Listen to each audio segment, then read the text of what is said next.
Hello everyone, कैसे हैं आप लोग। उम्मीद करते हैं कि आप लोग बहुत ही अच्छे होंगे। तो ऑपरेशनल एम्पलीफायर का लास्ट लेक्चर जो आपने देखा था वो सिंपल वाला था। आज देखेंगे इसका फीडबैक बैक के साथ। पिछले वाले में क्या था, ओपन लूप के बारे में पढ़े थे, ओपन लूप गेन के बारे में। आज हम जानेंगे क्लोज लूप गेन के बारे में, यानी कि आउटपुट से इसमें फीडबैक लिया हुआ रहेगा और इनपुट में आके कनेक्ट किया हुआ रहेगा। ठीक है। और दो टाइप का ओप एम्प होता है, इन्वर्टिंग और एक नॉन इन्वर्टिंग। इन्वर्टिंग में क्या होता है, सप्लाई दिया हुआ रहता है नेगेटिव टर्मिनल में और पॉजिटिव टर्मिनल में दिया हुआ रहता है नॉन इन्वर्टिंग टाइप में। ओके, तो चलिए आगे बढ़ते हैं और इस लेक्चर को आगे बढ़ाते हैं। तो इसके आगे है close loop op amp configuration. Close loop op amp configuration में क्या होता है, आउटपुट से लेते हैं फीडबैक और इनपुट की तरफ फीडबैक को फीड करते हैं। ओके, जिससे कि आउटपुट का अंदाजा लग जाता है। ठीक है, देखते हैं कि फीडबैक देने से क्या होता है, क्या उसके गेन के ऊपर क्या फर्क पड़ता है। ठीक है, उसमें क्या था, ओपन लूप वाले में आपको पता था कि ये इनफाइनाइट था। ओके, अब चलते हैं क्लोज लूप कॉन्फ़िगरेशन की तरफ। तो थोड़ा सा पॉइंट है जो क्लोज लूप कॉन्फ़िगरेशन का, वो सारा देख लेते हैं। तो ओपन लूप के बारे में आपको सब कुछ पता है। अब धीरे धीरे जो रियलिटी की तरफ चलेंगे, यानी जो गेन है वो इनफाइनाइट तो नहीं हो सकता। आइडियल के केस में इनफाइनाइट होगा, लेकिन प्रैक्टिकली इनफाइनाइट नहीं होगा। ठीक है। An op amp that uses feedback is called close loop amplifier. तो सिंपल सा बात है, इसको फीडबैक एम्पलीफायर क्यों बोल रहे हैं। फिर फीडबैक देने का मतलब ये हो गया, फीडबैक यहाँ पे यूज हुआ है, इस वजह से इसको क्लोज लूप एम्पलीफायर बोल रहे हैं। ओके, और दूसरा पॉइंट है, the feedback is process in which output voltage fed back to the input voltage. तो फीडबैक वाला जो प्रोसेस है, जैसा कि अभी थोड़ी देर पहले बताया, आउटपुट से लेके इनपुट की तरफ कनेक्ट करते हैं, यानी कि आउटपुट का जानकारी इनपुट में हम देते हैं। ओके, जो भी वोल्टेज सप्लाई होगा। ठीक है।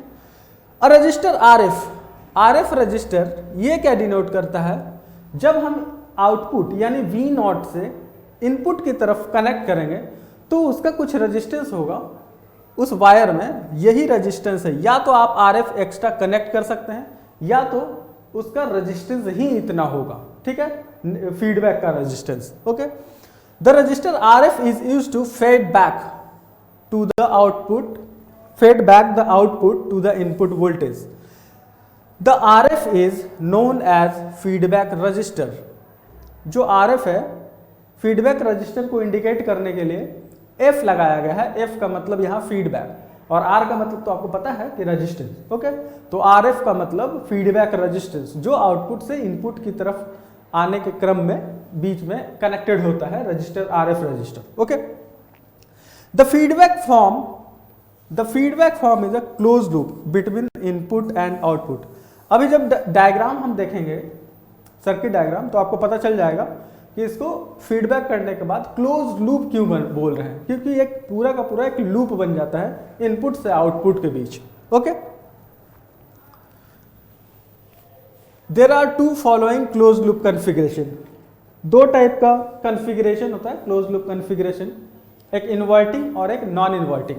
आपको पता है कि जब ओपन लूप वाले में पढ़े थे उसमें भी यही था, इन्वर्टिंग और नॉन इन्वर्टिंग। इन्वर्टिंग में क्या होता है, सप्लाई हम किस में देते हैं, नेगेटिव टर्मिनल में, और नॉन इन्वर्टिंग में सप्लाई हम पॉजिटिव टर्मिनल वाले में देते हैं। तो ये आपको याद रखना है, दो टाइप का एम्पलीफायर होगा, इन्वर्टिंग एम्पलीफायर और एक नॉन इन्वर्टिंग एम्पलीफायर। ठीक है, धीरे धीरे इसका जब डायग्राम देखेंगे, धीरे धीरे जब और इसके ऊपर न्यूमेरिकल बनाएंगे, थोड़ा और इसमें एक्सरसाइज होगा तो आपको पता चलने लगेगा।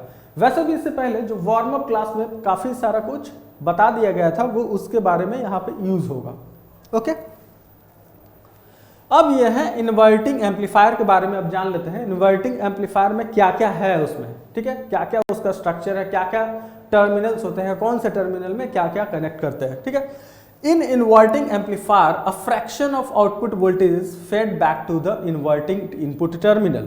तो यहाँ पे क्लियरली आपको दिख रहा है कि the fraction of the output कहने का मतलब है आउटपुट का एक भाग, छोटा सा भाग। ठीक है, fraction of the output voltage is fed back to the inverting input.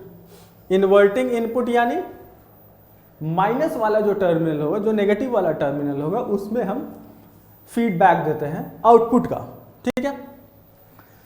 The input signal V in which is to be amplified is applied at the inverting terminal of the op amp via the resistance R1।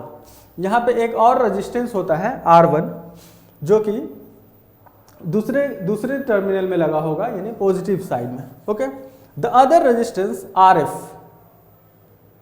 जो feedback resistance है, the other resistance RF connected between the output and inverting terminal के बीच में ये लगा हुआ होगा।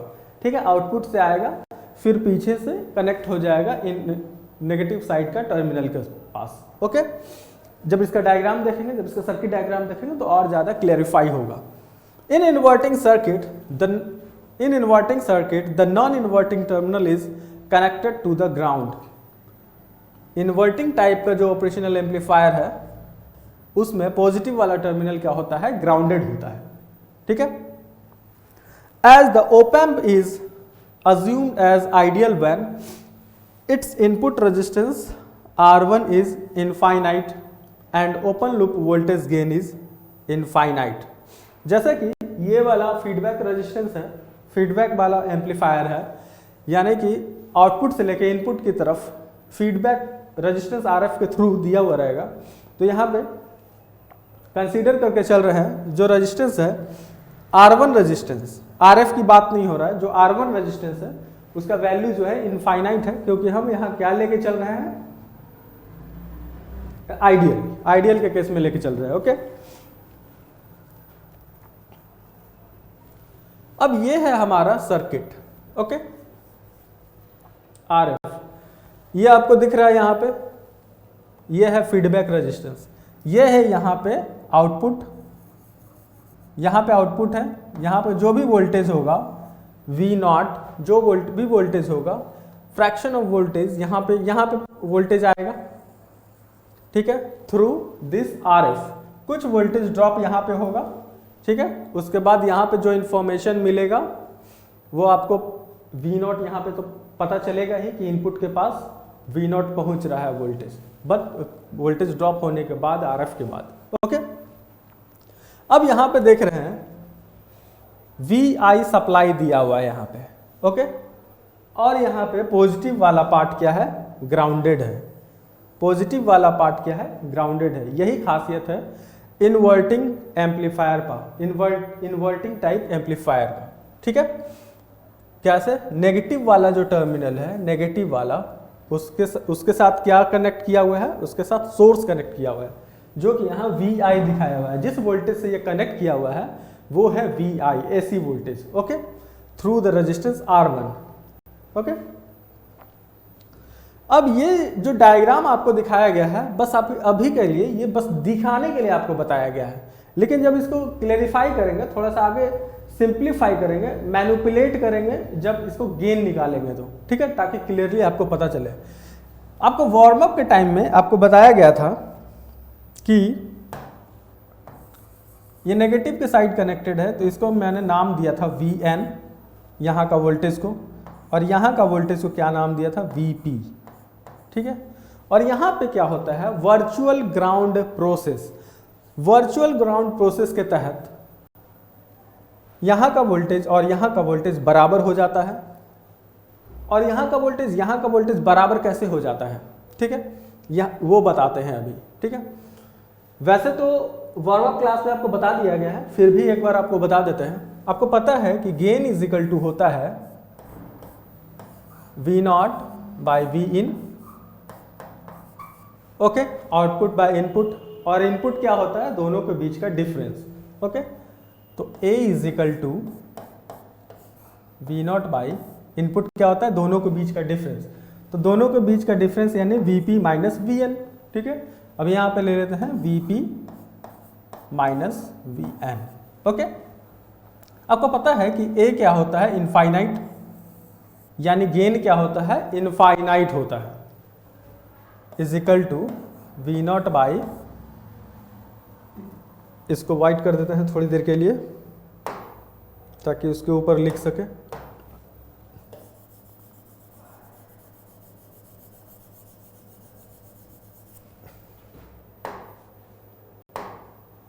Okay, infinite VP, oh shit,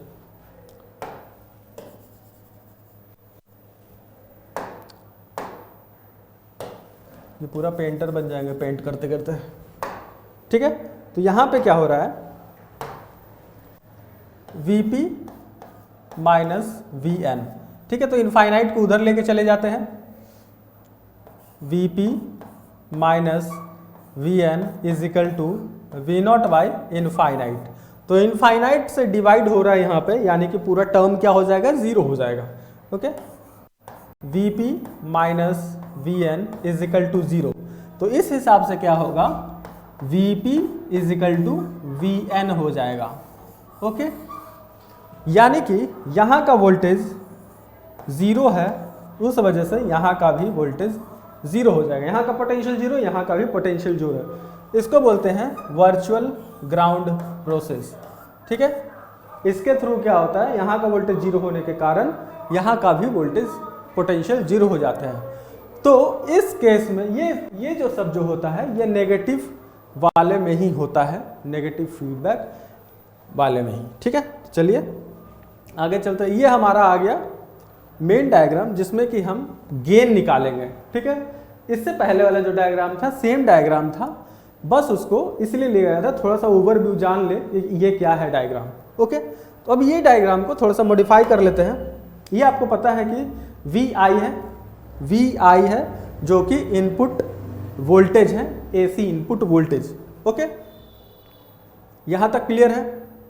अब ये ग्राउंडेड है, यहाँ पे इनपुट वोल्टेज है, तो थोड़ा सा और उसको मॉडिफाई कर लेते हैं अपने तरीके से।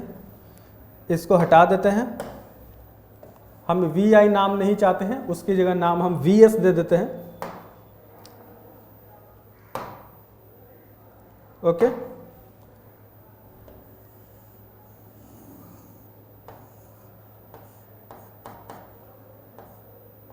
ओके, तो यहाँ पे ये हमारा जो वोल्टेज है VS, कोई फर्क नहीं पड़ता है चाहे आप VI नाम दें या VS नाम दें, कैसे भी डिनोट किया गया हो उससे कोई फर्क नहीं पड़ता है। ओके, अब यहां पे क्या वोल्टेज है,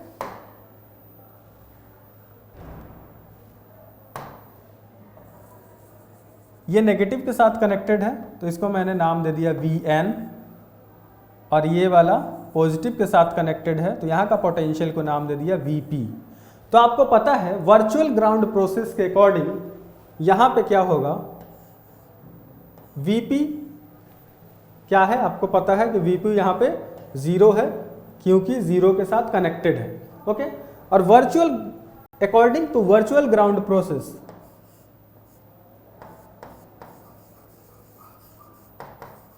according to virtual ground process, इसके अकॉर्डिंग क्या होगा, दोनों का पोटेंशियल अभी बराबर किए थे थोड़ी देर पहले, इसके पहले स्लाइड में। तो उस वर्चुअल ग्राउंड प्रोसेस के तहत Vp is equal to Vn हो जाएगा, Vp is equal to Vn, और Vp आपको पता है जीरो है, तो इस हिसाब से Vn भी जीरो हो जाएगा। ओके, तो Vp is equal to Vn is equal to zero हो गया। ओके, अब थोड़ा सा और जानते हैं, अब इसके करंट की तरफ चलते हैं। वोल्टेज के बारे में तो पहचान लिए कि वोल्टेज क्या है, वोल्टेज क्या नहीं है, और एक यहाँ का भी वोल्टेज के बारे में बता देते हैं। यहाँ का वोल्टेज क्या है, V0 है, यहाँ का वोल्टेज हो चाहे यहाँ का वोल्टेज हो, V0 ही होगा। ओके, अब बात करते हैं करंट की। इनपुट जो रेजिस्टेंस होता है वो इनफाइनाइट होता है, आपको पता है, आपको बता दिया गया है। इनपुट रेजिस्टेंस क्या होता है, इनफाइनाइट होता है। थोड़ा सा आपको बता देते हैं, थोड़ा सा और क्लैरिफिकेशन आ जाए। यहाँ का जो इनपुट रेजिस्टेंस होता है Rin, ये क्या होता है, इनफाइनाइट। तो इसका मतलब ये हुआ इनफाइनाइट होने की वजह से करंट अंदर नहीं जाएगा। ठीक है, करंट अंदर नहीं जाएगा। तो यहाँ पे नहीं बना हुआ है तो हम यहाँ नहीं बनाएंगे, ठीक है, नहीं तो डायग्राम थोड़ा हौच पौच हो जाएगा, बहुत ज़्यादा इसमें दिखने लगेगा। तो चलिए इसमें करंट को दिखाते हैं, तो करंट अंदर जाएगा नहीं। तो यहां से जो करंट जा रहा है मैंने इसका नाम दे दिया I, ठीक है। यहां से जो करंट जाएगा अंदर उसको नाम दे दिए I1, ठीक है, और यहां से जो करंट जा रहा है I। तो ये जो करंट जाएगा दो भागों में बट जाएगा, एक करंट इधर भी जाएगा और एक इधर भी। यहां तो करंट जाएगा नहीं, इसका नाम दे देते हैं I2 और इसका नाम दे देते हैं IF। यहां तो करंट जाएगा नहीं, क्यों नहीं जाएगा? क्योंकि ये दोनों क्या, यहां पे क्या है, इनफाइनाइट रेजिस्टेंस होने के कारण I1 अंदर की तरफ नहीं जाएगा, I2 अंदर की तरफ नहीं जाएगा, तो I1 और I2 क्या हो जाएगा, जीरो हो जाएगा। Okay, I1 is equal to I2 is equal to zero. क्यों? क्योंकि इनपुट रेजिस्टेंस क्या है, इनफाइनाइट है। चूंकि because input resistance is infinite. Okay, input resistance infinite होने की वजह से I1 is equal to I2 is equal to zero हो जाएगा। तो यहां पे current I is equal to IF हो जाएगा। ठीक है, तो अब आगे बढ़ते हैं। तो यहां पे करंट जो हो जाएगा I is equal to IF, I is equal to IF, यानी कि ये वाला, ये जो करंट इधर फ्लो कर रहा है I, आगे तो जाएगा नहीं, तो ये वाला करंट हो जाएगा I is equal to IF। ठीक है,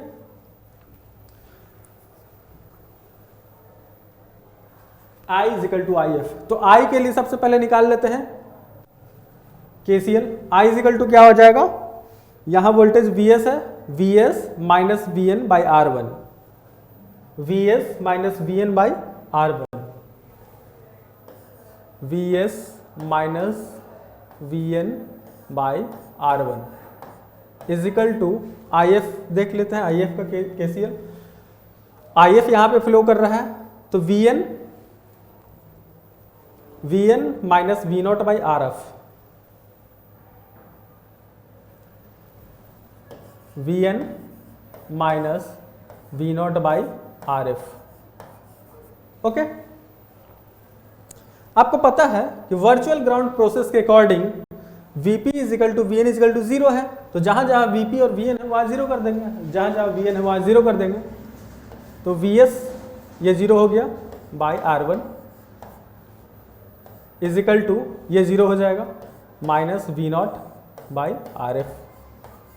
ओके, गेन निकालना है, तो गेन आपको पता है कि output voltage by input voltage होता है, output voltage by input voltage. ठीक है, तो ये है आउटपुट, ये है इनपुट, इसको इधर ले जाएंगे, इसको इधर ले जाएंगे। ठीक है, तो V0 बाई VS जो कि एक इनपुट वोल्टेज है इज इक्वल टू RF इधर आ जाएगा, माइनस RF बाई R1। ठीक है, ये आपको याद रखना है। ये हुआ गेन, इसको हम क्या बोलते हैं, gain, close loop gain. Okay, तो ये आपको याद रखना है। In the case of negative feedback inverting amplifier op amp में V0 by VS is equal to minus RF by R1, ये हो गया क्लोज लूप गेन। ठीक है, तो ये आपको याद रखना है, minus RF by R1 as it is, आपको बिल्कुल याद हो जाना चाहिए। ओके, ये हुआ यहां पर फिनिश। ठीक है, अब आगे बढ़ेंगे दूसरा ओप एम्प की तरफ, यानी कि ग्राउंड नहीं होगा उसमें सप्लाई होगा, यानी कि इन्वर्टिंग नॉन इन्वर्टिंग की तरफ चलेंगे। ठीक है, अब उस आगे बढ़ने से पहले थोड़ा सा पॉइंट जान लेते हैं इन्वर्टिंग एम्पलीफायर के बारे में। Okay, the negative sign indicates that output is inverted with respect to input. ये सब सारा आपको बता दिया गया है। ठीक है,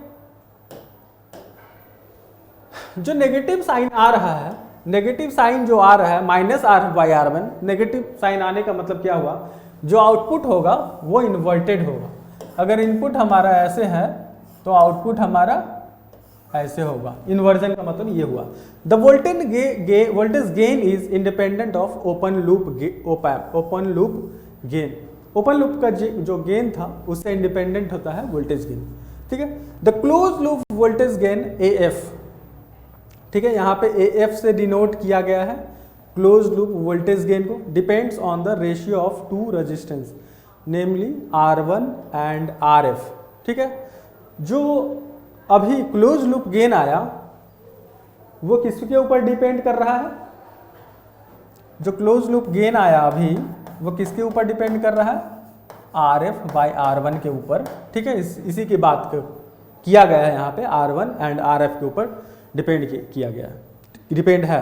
Hence selecting RF and R1 the required value of gain can be easily obtained। तो जैसे जैसे आप उसको मैनिपुलेट करेंगे R1 और RF की वैल्यू को, उसके हिसाब से चेंज होगा आपका गेन। ओके, अगर RF आपको पता है कि RF क्या है, न्यूमरेटर में है, और R1 क्या है, डिनोमिनेटर में है, ठीक है।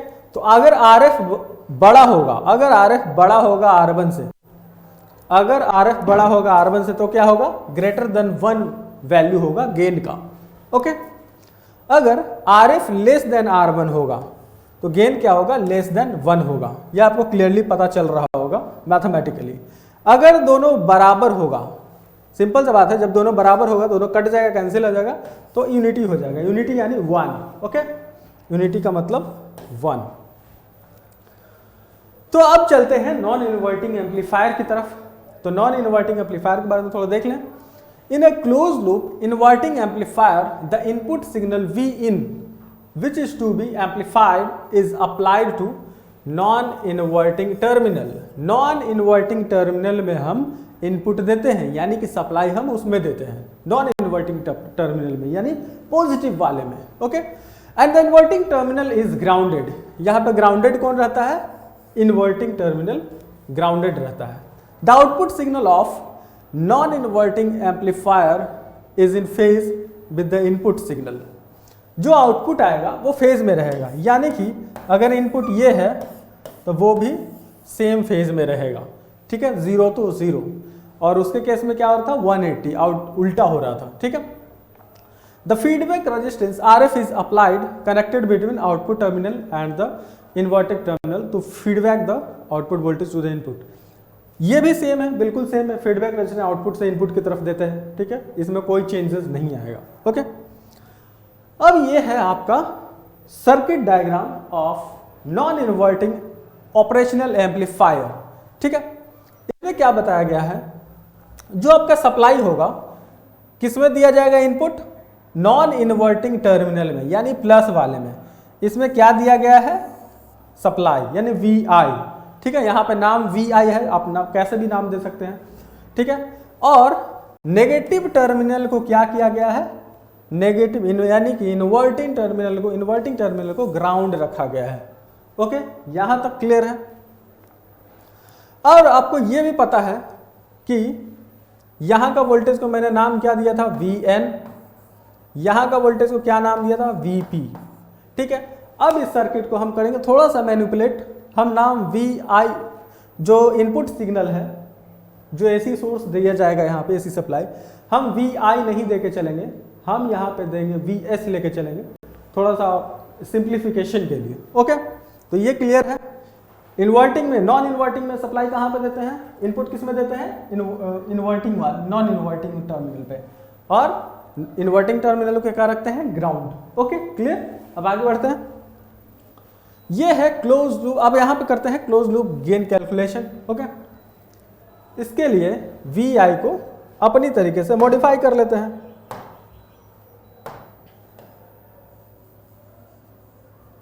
ओके, तो चलिए इसको कर देते हैं, दे देते हैं यहाँ पे सप्लाई। ओके, अपनी सहूलियत के लिए, ठीक है। ये हुआ, यहाँ तक क्लियर है। और आपको बताया था कि वोल्टेज कैसे, ये नेगेटिव के साथ कनेक्टेड है, तो यहाँ पे जो पोटेंशियल होगा VN, यहाँ पे जो पोटेंशियल होगा VP, ठीक है। वर्चुअल ग्राउंड प्रोसेस के अकॉर्डिंग आपको बताया था कि वर्चुअल ग्राउंड प्रोसेस के according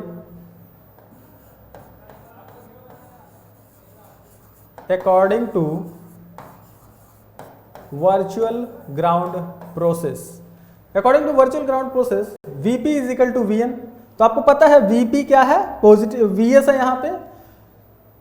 VP is equal to, आपको पता है कि VS है, इसको ऊपर लिख लेते हैं एक्चुअली में, ठीक है।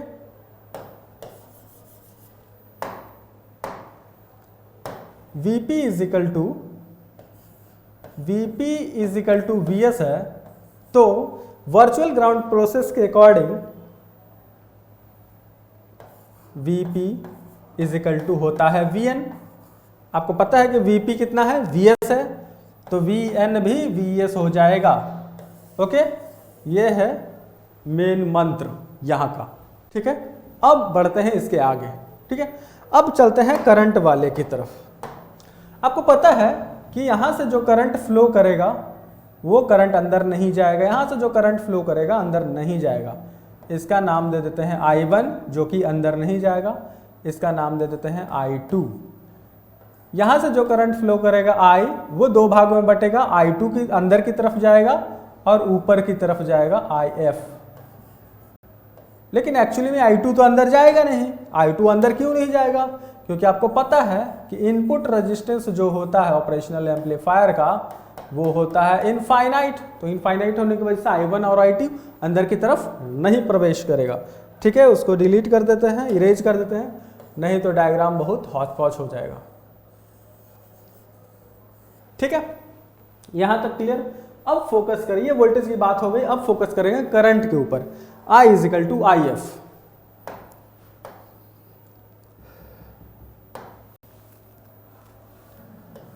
I is equal to IF। तो KCL ले लेते हैं। I के लिए I ये है, तो 0 माइनस VN बाई R1।